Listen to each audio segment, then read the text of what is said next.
te reconnaissons, Seigneur. Nous sommes venus dans ta maison. Nous prions que tu prennes le contrôle absolu de toutes choses, que tu nous diriges jusqu'à la fin, que le Saint-Esprit nous parle. L'Esprit de Dieu, nous sommes à l'écoute. Au nom de Jésus, nous avons prié. Amen. Amen. Soyez les bienvenus dans la maison du Seigneur. Que le Seigneur vous bénisse.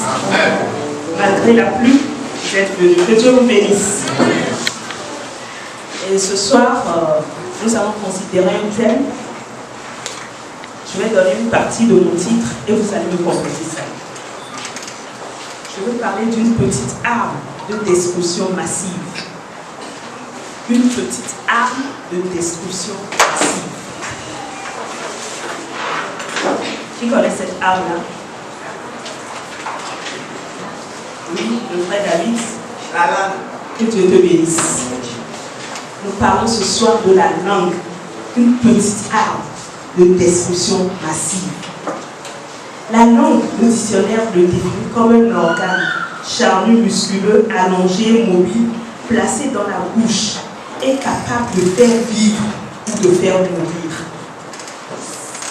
Cet organe-là, la langue, est capable de faire vivre ou de faire mourir. Proverbe chapitre 18, le verset 21. Proverbe chapitre 18, le verset 21. Très petit, mais puissant. Proverbe chapitre 18, le verset 21. La mort et la vie sont au pouvoir de la langue. Quiconque l'aime en mangera les fruits. La mort et la vie sont au pouvoir de la langue. Quiconque l'aime en mangera les fruits. Comment tirer la vie de sa langue? Parce qu'on nous dit que la mort et la vie sont au pouvoir de la langue. Mais je crois que chacun d'entre nous ici, nous préférons la vie, n'est-ce pas? Maintenant, comment tirer la vie de sa langue?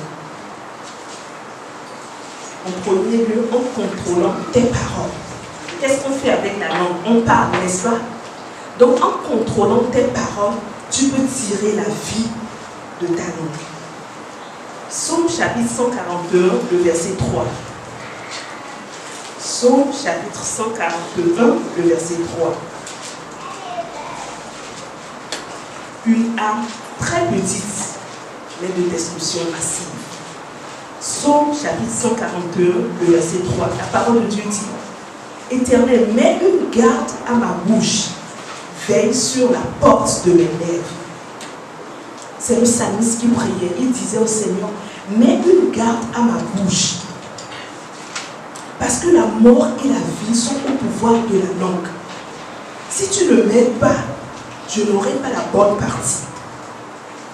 Et il est en train de demander au Seigneur de mettre une garde à sa bouche. Ce soir, je veux que quelqu'un prie de la sorte, qu'il demande au Seigneur de mettre une garde à sa bouche, pour que ses paroles ne lui créent pas de problème. Parce que c'est très petit cette langue-là. Mais c'est une arme de destruction massive, je vous dis. Avec la langue, on peut détruire tout le monde entier. Il suffit que je te dise quelque chose, toi aussi tu vas dire ça à quelqu'un d'autre va dire ça à quelqu'un. Avant qu'on ne se rende compte, on aurait fait tellement de dégâts. Une petite arme à destruction massive. Proverbe chapitre 4, le verset 24. Comment tirer la vie de sa bouche, de sa langue? Comment? La vie et la mort sont au pouvoir de la langue. Mais comment est-ce que moi je peux tirer la vie de ma langue? Proverbe chapitre 4, le verset 24. Le verset 24 nous dit: écarte de ta bouche la fausseté, éloigne de tes lèvres les détours. Écarte de ta bouche la fausseté. Quand tu dis que tu as donné ta vie au Seigneur, et que dans ta bouche, sur ta langue, il y a encore de petits mensonges. Il y a quelqu'un qui dirigeait la prière la dernière fois, je ne sais plus si c'était à 21h ou à midi. Mais il disait que le mensonge est devenu tellement commun même qu'en donnant témoignage, des gens sont amenés même à mentir. Parce qu'il veut arranger la chose. Il veut amener les gens à comprendre au-delà. Et avant qu'ils ne se rendent compte, ils mentent. La Bible dit: éloigne, écarte de ta bouche la fausseté. Éloigne de tes lèvres les détours. Tu n'as pas besoin de détour. Il faut être droit. Proverbe 22, verset. Avant ça, nous lisons Proverbe 13, le verset 3. La langue. Celui qui veille sur sa bouche garde son âme. Tu veux garder ton âme? Tu veux vivre en sécurité? Tu veux vivre longtemps? Tu veux avoir la vie? Veille sur ta bouche. Celui qui veille sur sa bouche garde son âme. Celui qui ouvre de grandes lèvres court à sa perte. Quand tu ouvres seulement les lèvres comme ça pour te mettre à parler pour Dieu du n'importe quoi, c'est comme si tu es en train de courir à ta perte. Veille sur ta bouche. Salomon a pris du temps pour nous parler de la bouche, pour nous parler de la langue. Il a pris du temps. Et je veux que quelqu'un aujourd'hui applique la sagesse et qu'il tire quelque chose et qu'il change pour pouvoir tirer la vie et mon amour. Proverbe chapitre 22, le verset 23. Celui qui veille sur sa bouche et sur sa langue préserve son âme des angoisses. Si tu veux préserver ton âme des angoisses, veille sur ta bouche et sur ta langue. Veille sur ta bouche et sur ta langue. Jusque-là, je suis en train de lire dans le livre de Proverbes, dans le livre de Psaumes. Et vous pouvez me dire, et le Nouveau Testament. Jacques a pris son temps aussi pour nous parler de la langue. Voyons ça dans le livre de Jacques, le chapitre 3, le verset 2. Jacques, le chapitre 3, le verset 2. Jacques, le chapitre 3, le verset 2. Je veux que quelqu'un soit en train de prier le Seigneur et demander au Seigneur de changer sa vie. Regarde tous les problèmes que tu as eus jusqu'à aujourd'hui. Peut-être que c'est ta langue qui t'a attiré tous ces problèmes-là. Tu parles trop ou tu dis du n'importe quoi. Jacques chapitre 3, le verset 2. Nous bronchons tous de plusieurs manières. Si quelqu'un ne bronche point en parole, c'est un homme parfait, capable de tenir tout son corps en prise. Qu'est-ce que c'est que broncher? Ici, l'apôtre dit, nous bronchons tous de plusieurs manières. Et nous avons pris l'habitude de lire ce verset-là, mais on ne s'est jamais arrêté un seul instant pour savoir qu'est-ce que c'est que broncher. Broncher veut dire faire un faux pas ou manifester un sentiment hostile, sa mauvaise humeur. Surtout, ça arrive souvent quand tu n'es pas dans le bon sentiment, tu dis du n'importe quoi. Ou quand tu es en train de traverser certaines situations, tu parles de façon négative. Mais l'apôtre dit ici, celui qui ne bronche pas par les lèvres, par sa bouche, avec sa langue, cette personne peut tenir tout son corps en prête. Vous comprenez? Broncher, ça veut dire que ça peut arriver que quelqu'un te fasse quelque chose et que tu sois animé d'un sentiment. Mais garde ton calme, ne parle pas. C'est ce que l'apôtre est en train de nous dire ici. Parce que quand tu vas parler, c'est comme si tu as jeté de... Imaginez, la pluie, le volume de pluie qui vient de tomber, on ne peut plus ramasser ça, n'est-ce pas? Donc quand tu parles, c'est vrai, il t'a énervé, c'est vrai, il t'a énervé, c'est vrai, il t'a blessé. Et quand tu te mets à raconter des histoires, tu parles. Et après tu te tais. Peut-être tu vas dire pardon. Et tu vas dire excuse-moi. Mais tous les dégâts que tu viens de causer, je ne crois pas que tu peux réparer tout ce temps. Voilà pourquoi il dit dans le verset 2, nous bronchons tous de plusieurs manières. Si quelqu'un ne bronche point en parole, tu es énervé, tu es fâché, et garde ton calme. Demande au Saint-Esprit, Seigneur, calme-moi. Donne-moi la grâce de savoir me maîtriser. Celui qui parle beaucoup ne se maîtrise pas. Et très souvent, celui qui parle assez parle beaucoup. Après, quand tu vas t'asseoir, quand tu es véritablement bavard, quand tu finis ta journée, tu t'assieds, tu réfléchis, tu dis, oh, pourquoi est-ce que j'ai dit ça aussi? Je n'avais pas dit ça. Mais c'est déjà parti, mais ça a commencé son œuvre. Apprenons à garder notre bouche. Apprenons à dire ce qu'il faut dire quand il faut le dire.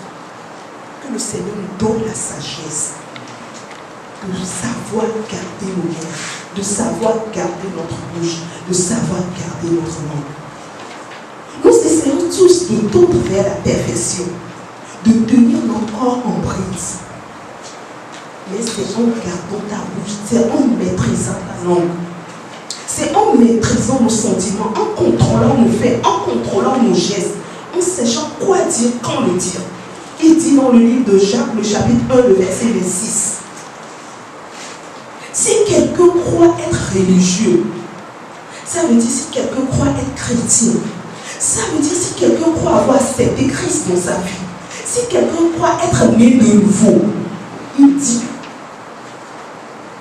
sans tenir sa langue en prise. Tu crois que tu es chrétien, mais je suis chrétien, je suis né de nouveau, tu peux même donner la date, le jour où tu as fait l'expérience. Mais l'apôtre Jacques dit, si tu crois être ça, et que tu ne sais pas tenir ta langue en prise, tu ne sais pas maîtriser ta langue, tu ne sais pas ce qu'il faut dire quand il faut le dire, quand tu ne sais pas ça, il dit, mais en trompant son cœur, la religion de cet homme est vaine. Vous comprenez? Il dit, si quelqu'un, je vous dis ça, si quelqu'un croit être religieux sans tenir sa langue en prise, mais en trompant son cœur, ça veut dire que si tu es religieux, tu es chrétien, mais tu n'arrives pas à tenir ta langue en prise, tu es en train de tromper ton cœur. Tu es juste en train de te tromper. Tu n'es pas un chrétien. Quand tu te retrouves entre tes camarades, entre tes collègues de service, je ne sais pas, tu te mélanges à eux, tu dis du n'importe quoi. La Bible dit, si tu te crois être religieux et que tu ne sais pas tenir ta langue en prise, tu te trompes, tu trompes ton cœur. Car la religion de cet homme-là est vaine. Que le Seigneur donne la grâce à quelqu'un aujourd'hui de savoir contrôler sa langue. Aujourd'hui, beaucoup de relations sont effondrées à cause de la langue. Des amis ne sont plus amis à cause de la langue. Des foyers sont brisés à cause de la langue. Mais ce soir, le Seigneur veut attirer notre attention sur l'utilisation de ce petit instrument-là, de ce petit organe-là, mais qui est une arme de destruction. Quand j'étais petite, on me racontait une histoire. Je sais que beaucoup d'entre nous ici auront appris cette histoire. Bon, il y a différentes versions, mais suivez ma version. Je ne sais pas si c'est la vraie. On disait qu'il y avait un foyer, l'homme et la femme, chaque fois, ils se battent. Et quand ça commence là, c'est du chaud. Et un jour, la femme est allée voir un charlatan pour dire, mon mari, je ne sais pas ce que je lui fais, mais chaque fois, il me bat. Il me bat seulement. Le charlatan l'a bien regardé, le charlatan lui a dit, je vais te faire un gris-gris. Dès qu'il va commencer ces choses-là, tu mets le gris-gris dans la bouche. Mais attention, ce gris-gris-là, on met ça dans la bouche, on n'ouvre pas la bouche. Vous savez cette histoire, j'espère. On n'ouvre pas la bouche, on laisse comme ça pendant tout le temps pour le gris-gris dans la bouche. Et après, tu vas le témoignage de ce gris-gris-là. Ah, la dame était conceinte. Parce que le charlatan, c'est un grand charlatan. Et elle est allée encore dans la maison, ça a encore commencé. Elle a pris le gris-gris-là dans la bouche. Mais on dit qu'on met le gris-gris-là dans la bouche, on n'ouvre pas la bouche. Donc tu ne peux même pas parler. Donc elle était là. Le mari l'insultait. Le mari disait tout. Elle était là. Elle se ruinait. Elle chauffait comme elle ne peut pas parler. Et arrivé au moment où le mari s'est dit, c'est quoi, ma femme a changé. Et avant qu'il ne se rende compte, tout s'est calmé, la situation a changé. Et elle a couru le même jour pour aller dire au charlatan, ton gris là, c'est trop fort. Aujourd'hui là, il n'a pas pu me frapper. Et le charlatan dit, oui, ton gris là, c'est trop fort. Chaque fois quand il commence là, mets ça dans la bouche seule, tu verras. Et c'est ma maman qui me racontait l'histoire, je crois, de ma grand-mère, quelque chose comme ça. Et puis elle me dit, voyez, les femmes là, j'ai juste essayé de voir un plan, les femmes prononcent au moins 16 215 mots par jour. La femme, quand elle commence, elle a tellement. C'est comme si tu viens juste d'allumer le radio. Ça vient de lui. En tout cas, c'est Dieu qui nous a créé comme ça. Ça vient. On ne souffre pas de parole en fait. On ne souffre pas. Ça vient seulement. Et ça me crée beaucoup de problèmes. Imagine, une copine vient chez toi et puis elle commence. Et tu sais ce ce qui s'est passé aujourd'hui dans ma maison. Et elle commence. Avant que tu te rendes compte, tu continues. Tu ne fais qu'enchaîner. Celui qui parle beaucoup n'a pas de péché. Il faut que nous changions. On dit, si tu voulais être religieux et que tu ne peux pas tenir ta langue en bride, ta religion, c'est une vraie religion. Donc c'est vrai, les femmes parlent comme ça, vous avez crié. Les hommes aussi, vous faites un peu de langue. Parce que vous faites au moins 15 669 par jour. Donc vous n'êtes pas des moindres. Seulement qu'on vous dépasse. Mais aujourd'hui, je veux que quelqu'un qui se dit chrétien, qu'il arrive à changer. C'est parce que ce que tu es en train de dire aujourd'hui, ce que tu racontes là, tu l'as déjà jeté en l'air. Ça ne reviendra plus. Ça n'ira que causer des problèmes, des dégâts. Quand ton mari, ton ami, ton fiancé te fait quelque chose, pourquoi ne pas prendre le temps pour dire Saint-Esprit, donne-moi la grâce? Pourquoi ne pas se maîtriser? Ce soir, nous avons prié. Nous avons prié plus que prêcher. Cette histoire, ce n'est pas une question de femme, de fille, d'homme, mais que le Seigneur mette une bride à notre bouche, à notre langue. Si il faut arriver à cette étape de prière, quelqu'un dirait que lui prie comme ceci. Et j'ai aimé cette prière-là, il dit, chaque matin quand il veut prier, il dit Seigneur, donne-moi la grâce. Chaque fois que je veux parler, de dire ce que tu me demanderas de dire. Si ce que je dois dire ne vient pas de Dieu, ferme ma bouche. C'est ça. Le service dit, mets une garde à ma bouche. Ça veut dire que Dieu peut fermer ta bouche si tu pries comme ça. Et tu auras la vie au lieu de la mort. Tu as un projet. Tu parles beaucoup et avant que tu ne te rendes compte, tu parles de ton projet à tes amis. Et ça ne marche plus. Après, tu dis c'est un démon. Alors que c'est ta bouche qui t'a mis dans ce problème. C'est pas un démon. C'est pas un sorcier. C'est ta bouche qui t'a mis dans ton problème. Ce soir, je veux amener chaque frère, chaque soeur à mesurer. Quand tu veux parler, il faut réfléchir 7 fois avant de sortir ces paroles. Le temps pour toi de finir de réfléchir, tu verras que l'Esprit de Dieu va te dire, il ne faut pas le dire. Tu n'en as pas le dire. Et apprenons à passer plus. Si tu as envie de parler, ça peut t'arriver que tu as envie de te dégourdir, de parler. Parle au Saint-Esprit.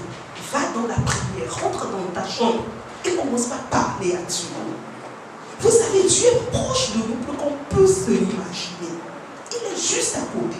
Cette histoire-là que tu vas aller rencontrer à ton ami, raconter à ton ami, raconte ça à Jésus. Tu peux lui dire, Seigneur Jésus, tu sais, aujourd'hui mon mari m'a fait ceci, m'a fait cela. Qu'est-ce que tu en penses? Et bien, vous allez parler. Avant que tu ne te rendes compte, tu verras qu'un verset viendra dans ta passé, tu vas lire ça et non, tu te feras du bien. Changeons. Ce soir, le Seigneur veut que quelqu'un change. À cause de tes paroles, tu es en train de t'attirer des problèmes, des malédictions, des situations pas parfaites. Cessons de prononcer des paroles négatives. Cessons de parler juste pour parler. Demandons au Seigneur aujourd'hui de mettre une prise à notre langue, de nous garder, de nous aider à ne pas juste parler. D'apprendre à maîtriser notre langue et à ne pas l'utiliser n'importe comment. Pourquoi? Parce que nous pourrons blesser les autres si nous ne savons pas quoi dire, quand nous dire. Nous pouvons tuer les gens même avec nos langues. Nous pouvons briser des foyers avec notre langue. Nous pouvons faire beaucoup de dégâts. La mort et la vie sont au pouvoir de la langue. Celui qui l'aime en mangera les fruits. Ça veut dire qu'il y a 2 fruits là-bas, ou qu'il y a plusieurs fruits là-bas. Mais aujourd'hui, tu dois décider du fruit que tu veux manger. Et dire au Seigneur, Seigneur, aide-moi à manger le meilleur fruit. Proverbe chapitre 16, le verset 24. Proverbe chapitre 16, le verset 24. Tu vas dire, Seigneur, aide-moi à manger le meilleur fruit. Que je sache comment utiliser la langue. Non seulement pour mon bien, mais pour le bien de toute ma famille. Le diable n'a pas honte à les charlatans, tous ces gens-là, ces professeurs-là, c'est la langue eux aussi ils utilisent. C'est leur arme. Voilà pourquoi je dis une petite arme de destruction massive. Nous aussi, avec notre langue, nous pouvons changer les temps et les circonstances. Nous pouvons changer notre condition. Ce que tu veux, appelle ça sur ta vie. Notre Dieu, notre Père, il nous a dit, jusqu'à ce que nous parvenions à la statue parfaite de Christ, comment notre Dieu est. Tout ce qu'il a créé avec quoi? Avec la parole. Avec la parole. Donc si toi aussi tu peux bien utiliser ta langue, tu vas t'attirer rien que des bénédictions. Tu appelles à l'instar de ton Père, tu appelles à l'existence le boulot dans ta vie, ça va venir. Tu appelles à l'existence le mariage dans ta vie, ça va venir. Tu appelles à l'existence la gloire, l'estime, l'élevation, tout ça là, ça va venir. Proverbe chapitre 16, le verset 24. Proverbe 16, le verset 24. Les paroles agréables sont un rayon de miel, douce pour l'âme et salutaire pour le corps. Les paroles agréables. Il faut que tu apprennes à prononcer des paroles agréables sur ta vie. Confesse des paroles agréables. Parce que c'est un rayon de miel. Là où il y a le miel, il y a quoi?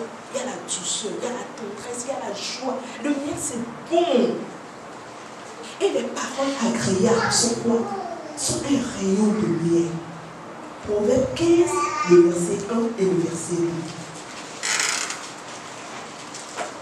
2. Une réponse douce calme la fureur, mais une parole dure excite la colère. La langue des sages rend la science aimable, et la bouche des insensés répand la folie. Tu vas prier au Seigneur aujourd'hui de nous donner la langue des sages. Pendant tout le parcours de notre Seigneur Jésus sur terre, vous voyez comment il parlait. Tout le monde avait hâte de le voir. La Bible dit quand il était resté dans le temple, il parlait, les docteurs, les grands étaient là à l'écouter. Pourquoi? Parce que sa parole, les paroles qu'il prononçait étaient des paroles douces. Ça faisait du bien à quiconque l'entendait. Tu vas prier au Seigneur aujourd'hui de te communiquer cette douceur-là. Quand tu parles, les gens ne vont pas dire que tes paroles sont amères, non. Mais ils seront attirés par toi, par tes paroles. Ça va leur faire du bien. Et le sage dirait dans le livre d'Ecclésiaste, le chapitre 5, le verset 2. Ecclésiaste 5, le verset 2.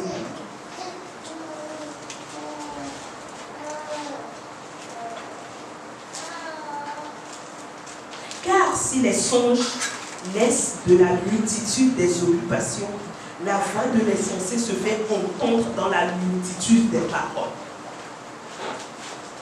Aujourd'hui, tu ne vas plus trop parler.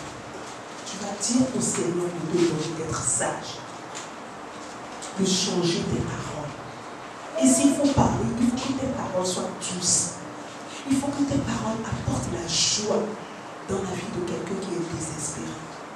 Quelqu'un qui est sur le point d'abandonner. Lorsque toi tu vas lui parler, que ta parole apporte le courage, que tes paroles apportent la joie, que tes paroles puissent amender les choses, que tes paroles guérissent les cœurs brisés.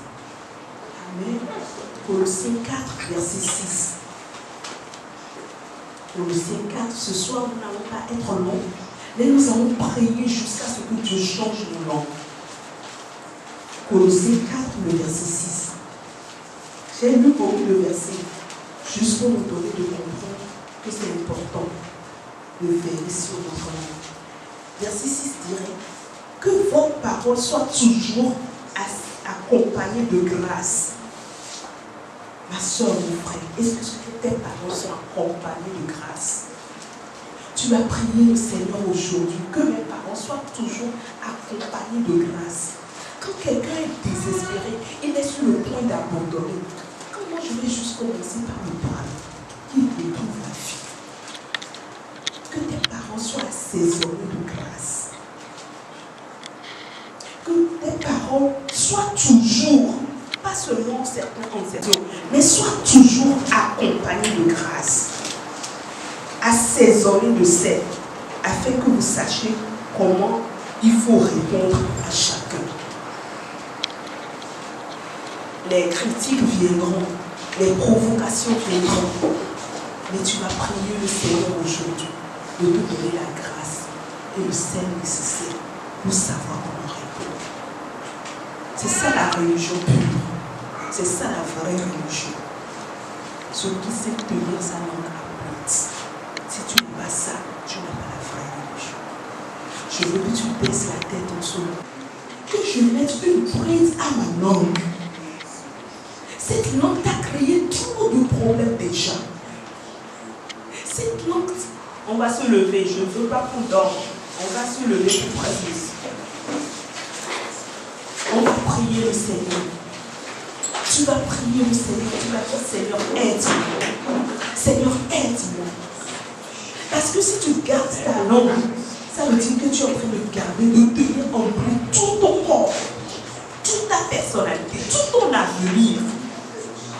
Tu vas dire, Seigneur, aide-moi. La langue, je vous ai dit que c'est une petite arme à destruction massive. On n'est pas en train de chasser les démons, mais la langue est plus que démon. Parce que tous les problèmes que ta langue t'a attirés, si tu peux prier aujourd'hui jusqu'à ce que le Seigneur change cette langue-là pour toi, ça serait quelque chose de bon pour toi. Le problème pour lequel tu es en train de prier aujourd'hui, c'est ta langue qui t'a attiré ce problème-là. Peut-être que quelqu'un t'a vu et la personne t'a promis le mariage, t'a fait une proposition. Et tu es allé, tu as dit ça ici, tu as dit ça là-bas, tu as dit ça ici. Avant que tu ne te rendes compte, la personne a dit non, je ne veux que t'épouser. C'est ta langue qui t'a attiré ce problème-là.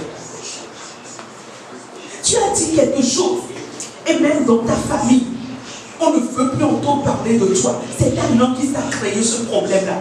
Tu vas dire, Seigneur, aide-moi. Aide-moi à mettre une bride à ma langue. Seigneur, aide-moi à mettre une bride à ma langue. Je veux t'entendre prier. Je veux t'entendre prier. Seigneur, aide-moi. Seigneur, aide-moi. Tu dis des choses. Tu t'attires toi-même des malédictions à cause de ta langue. Tu vas dire, Seigneur, aujourd'hui, je veux que tu changes ma langue. Aujourd'hui, je veux que tu changes ma langue. Éternel, mets une garde à ma bouche. Je ne veux plus juste parler pour parler, mais je veux dire ce que tu veux que je dise, quand tu veux que je le dise, ou que tu veux que je le dise. Seigneur, aide-moi à garder ma langue. Ma langue m'a attiré trop de problèmes. Aujourd'hui, je veux que tu mettes une garde à ma langue. Je veux que tu me changes, Seigneur. J'attirais, si tu dis que tu as une religion pure et que tu ne peux pas tenir en bride ta langue, cette religion-là, c'est une religion vaine. Ça ne tient pas. La Bible dit que beaucoup de personnes iront en enfer à cause des paroles qu'ils ont prononcées, les paroles négatives qu'ils ont prononcées. Ils disaient, j'étais en train de blaguer. Et ça leur a attiré beaucoup de choses. Tu vas dire, Seigneur, mets une bride à ma langue aujourd'hui. Seigneur, mets une bride à ma langue aujourd'hui. Je ne veux plus parler parce qu'il faut parler. Mais je veux dire ce que tu veux que je dise, quand tu veux que je le dise. Mon frère, ce que tu traverses comme problème aujourd'hui, c'est ta langue qui t'a attiré ces problèmes-là. Tu vas dire, Seigneur, change-moi aujourd'hui. Transforme ma langue. Chez Dieu, il y a beaucoup de pièces de rechange. Tu vas dire, Seigneur, change ma langue. Je veux avoir la langue du ciel. Cette langue qui parle à Dieu. Cette langue qui est plus attirée vers Dieu. Cette langue qui fait la joie de Dieu. Seigneur, aide-moi. Seigneur, aide-moi. Seigneur, aide-moi. Tes parents t'ont attiré beaucoup de problèmes. Mais si ce soir tu peux prier le Seigneur, il mettra une bride à ta bouche, il mettra une bride à ta langue, et tu pourras tenir ton corps, et tu pourras gérer ta vie, et tu pourras mieux maîtriser les choses. Quand quelqu'un t'énerve, comment tu parles? Tu dis seulement du n'importe quoi, et après tu te rends compte que j'ai trop parlé. Tu vas dire, Seigneur, mets une bride à ma langue aujourd'hui. Mets une bride à ma langue aujourd'hui. Tu parles. Si tu es un barbare, tu vas prier le Seigneur aujourd'hui. Seigneur, mets une bride à ma langue aujourd'hui. Si tu as prononcé tellement de paroles négatives sur ta vie, sur ta propre vie, tu vas dire Seigneur, je veux que les choses changent aujourd'hui. Il faut prier le Seigneur et dire Seigneur, change ma langue. Change ma langue. Je ne veux plus juste parler. Je ne veux plus juste parler. Mais je veux que quand je serai en train de parler, que je fasse la joie du ciel. Quand je serai en train de parler, que je fasse la joie du ciel. Je vous ai dit, nous sommes en train de parvenir à l'image de notre Père. Et notre Père, il a créé le ciel et la terre avec la parole.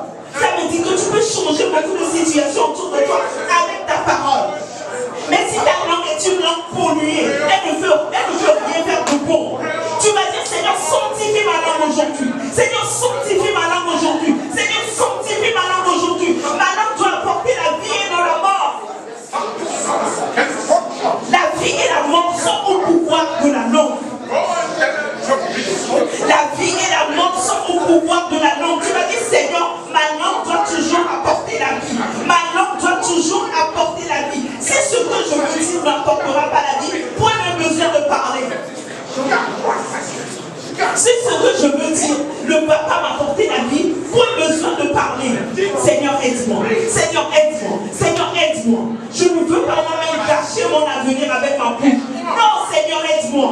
Je ne veux pas gâcher mon mariage avec ma bouche. Seigneur, aide-moi. Je ne veux pas gâcher mon foyer avec ma bouche. Seigneur, aide-moi. Je ne veux pas gâcher l'avenir de mes enfants avec ma bouche. Seigneur, aide-moi.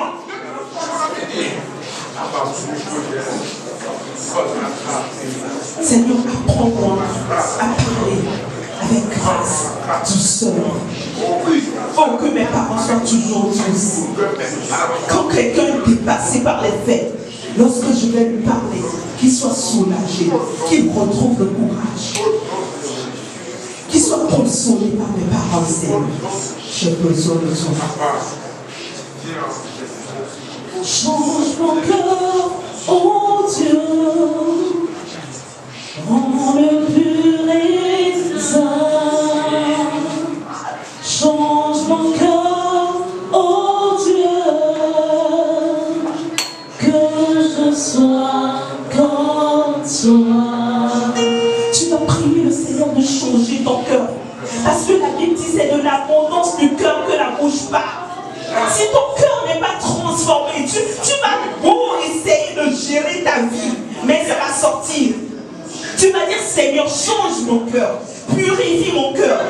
Tu es le bon Dieu et j'en suis l'argile. Aide-moi, façon.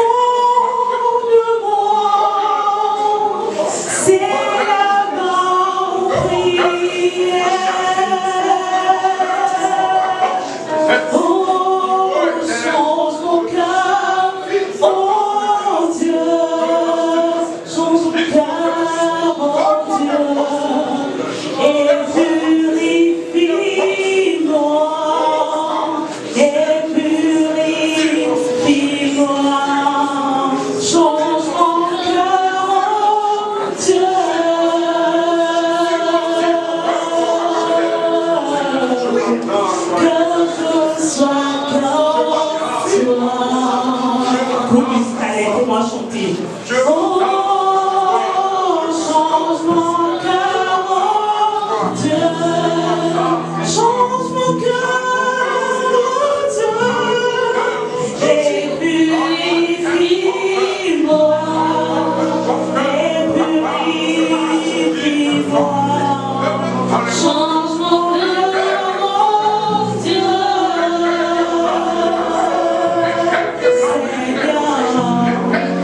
Seigneur, change ma langue.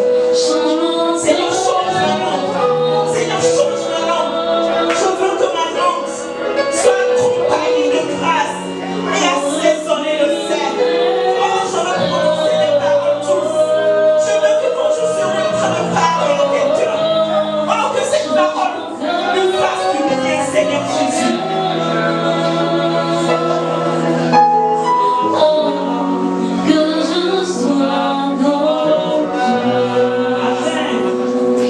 Tu es ici, tu sais que avec ta langue, tu t'es attiré beaucoup de problèmes.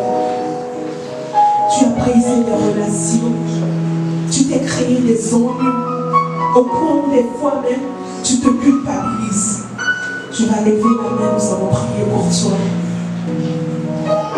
Tu sais que ta langue n'est pas une langue douce. Et que toi-même, tu t'es attiré beaucoup de problèmes avec ta langue. Tu vas lever la main, nous allons prier pour toi. C'est peut-être à cause de toi que ce message est sorti. Très souvent, tu te dis des paroles négatives. Tu dis c'est ma croix. Tu le dis et ça arrive sur toi. Tu vas lever la main aujourd'hui. Nous allons prier.